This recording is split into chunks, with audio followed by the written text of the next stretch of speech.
name is Gabriela, and I will be reading Fritz in the Home on Prestonshire. My papa, my perfect, loving, intelligent, and strong papa achingly surrendered to his knees that grew weak. His face was contorted, trying to fight back the tears that were drowning his eyes. As I heard his bones meet the floor, he embraced Fritz. There was papa, clutching on to his best friend, hanging on to the last piece of our childhood, hanging on to the past 16 years on Prestonshire, in the beautiful red brick home that had become the setting to all of our memories. Papa knew Fritz wouldn't be home when he returned from work that night, so there he was, on the floor, trying to thank Fritz for all the times he made the house warmer, trying to say goodbye to the clinking of his paws walking across the house looking for him, and trying to remember what it felt like to have him in his arms one last time, trying to fit "thank you for the past 16 years of my life" into one embrace. Fritz's skinny and hurting body felt so loved by my papa, I'm convinced. Rewind. It's 2000. I'm 5, Laura is 10, Karen is 15. Mama warned us, don't even begin to think we're getting a dog. We're just here for fun.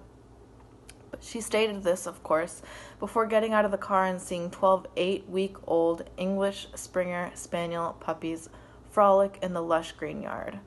Us sisters fell to our knees beside the mountain of fur, and as soon as Mama closed the door, she fell to her knees right next to us. A few minutes later, she stepped away from the cuteness and distanced herself from the small crowd. When I saw her reach out for her blue Nokia, I knew the call meant business. Puppy business. We walked away, and when she came back, her look said it all. My sisters and I jumped as we discussed and disputed who our pup would be. Finally, we decided that the first one to follow us to our car would soon become a Ruiz-Roehrs. We hadn't made it 2 steps away from the litter when one particularly precious pup followed right behind us. Fritz Ruiz-Roehrs. It felt right. The sound of Papa's knees popping as he got up brought me back to reality. He lifted himself up from the floor without taking one look back. He grabbed his backpack, wiped the tears from his face with the sleeve of his scrub, and went to work. We had a couple of hours until the appointment at the vet, so I did the only thing left to do in order to give Fritz a spoiled goodbye.